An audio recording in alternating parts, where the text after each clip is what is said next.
आज हम शुरू करते हैं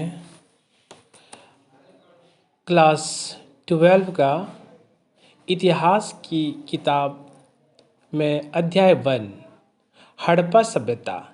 इस हड़प्पा सभ्यता में हम लोग ईंटें, मनके तथा अस्थियां और इसी से संबंधित प्रश्न को हम लोग इसमें डिस्कस करेंगे।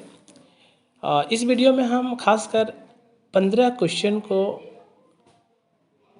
का आंसर देंगे और ये ऑब्जेक्टिव क्वेश्चन होगा। तो आप देख रहे हैं आपके स्क्रीन पर आपका क्वेश्चन है। पहला क्वेश्चन है, भारतीय पुरातत्व का पिता किसे कहा जाता है? 4 ऑप्शन है। ए में अलेक्जेंडर किंगडम, 2 है दयाराम साहनी, 3 है राखाल दास बनर्जी, 4 है एस.आर. राव। जिसमें पहला आंसर ए नंबर आंसर है Alexander kingdom. Second question, Harappa सभ्यता में सर्वप्रथम किस स्थान की खोज की गई थी? ए लोथल, बी हड़प्पा, सी मोहनजोदड़ो, डी कालीबंगा। तो आंसर है बी नंबर हड़प्पा।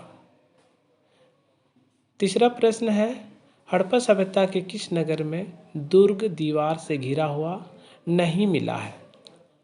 ए हड़प्पा, बी मोहनजोदड़ो, सी लोथल, डी बानावली। तो इसका आंसर है सी नंबर लोथल। 4 नंबर प्रश्न, सिंधु घाटी सभ्यता में विशाल स्नानगार के अवशेष कहाँ से प्राप्त हुए हैं? ए हड़प्पा, बी धोलावीरा, सी मोहनजोदड़ो, डी लोथल। इसका आंसर सी है मोहनजोदड़ो।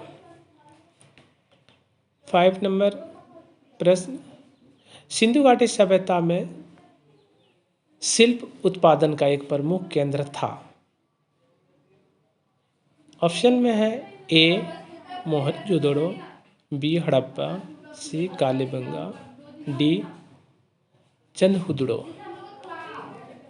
आंसर हो जाएगा डी नंबर चंदहुदड़ो। 6ठा नंबर प्रश्न की बात करते हैं, मेसोपोटामिया के प्रलेखों में मेलुहा शब्द का प्रयोग किस सभ्यता के लिए किया जाता था? तो देखिए, एक यहाँ पर मेलुहा शब्द आया है। इस शब्द का प्रयोग किस सभ्यता के लिए किया जाता था? तो पहला ऑप्शन में है हड़प्पा सभ्यता, दूसरा मिस्र की सभ्यता, तीसरा चीन की सभ्यता और डी नंबर में है इसमें से कोई नहीं। तो इसका आंसर हो जाएगा ए नंबर, हड़प्पा सभ्यता को ही मेलुहा शब्द का प्रयोग किया जाता था। 7 नंबर, लोथल कहाँ स्थित है? देखिए क्वेश्चन आया है, लोथल कहाँ स्थित है? Option A Gujarat, B Rajasthan, C Punjab, D Haryana. तो इसका सही आंसर है ए गुजरात। 8 नंबर, हड़प्पा किस नदी किनारे स्थित है? तो देखिए, हड़प्पा की बात कर रहा है, हड़प्पा किस नदी के किनारे स्थित है? इसका ऑप्शन है ए रावी, बी सिंधु, सी भोगवा और डी इसमें से कोई नहीं। तो इसका सही आंसर हो जाएगा रावी।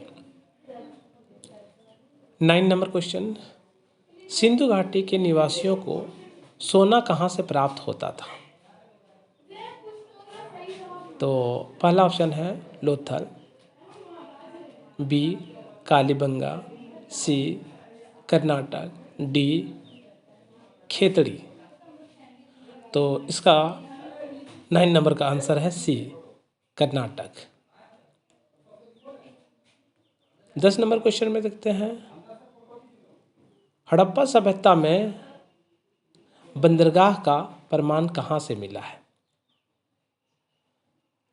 ऑप्शन ए में लोथल, बी कालीबंगा, सी मोहनजोदड़ो और डी हड़प्पा। इसका सही आंसर है ए, लोथल। 11 नंबर क्वेश्चन, हड़प्पा सभ्यता का किस देश के साथ व्यापारिक संबंध नहीं था?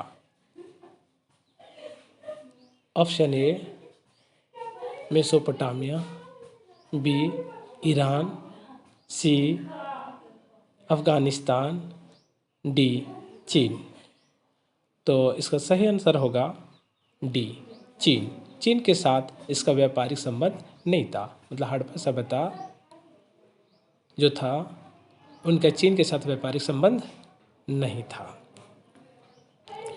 उसके बाद आप आ जाएंगे 12 नंबर क्वेश्चन में, जोते हुए खेत का प्रमाण कहाँ से मिला है?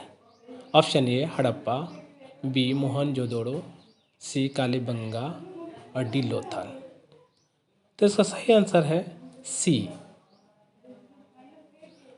आप देखिए 12 का सी दिखा रहा है, कालीबंगा। 13 नंबर, हड़प्पा वासियों को लाजवर्द मणि कहाँ से प्राप्त होता था?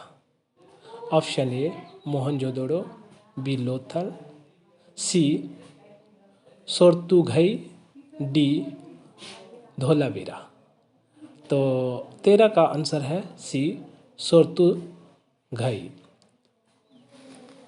14 नंबर क्वेश्चन, क्षेत्रफल के अनुसार सिंधु घाटी सभ्यता का सबसे बड़ा नगर था, मतलब सबसे बड़ा नगर सिंधु घाटी सभ्यता में कौन था क्षेत्रफल की दृष्टि से?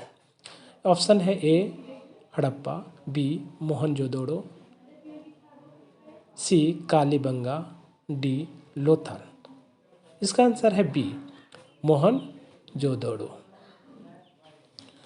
और लास्ट 15 नंबर, हड़प्पा सभ्यता की लिपि की मुख्य विशेषता थी, मतलब वहाँ जो लिपि लिखी जाती थी उसकी क्या विशेषताएं थी?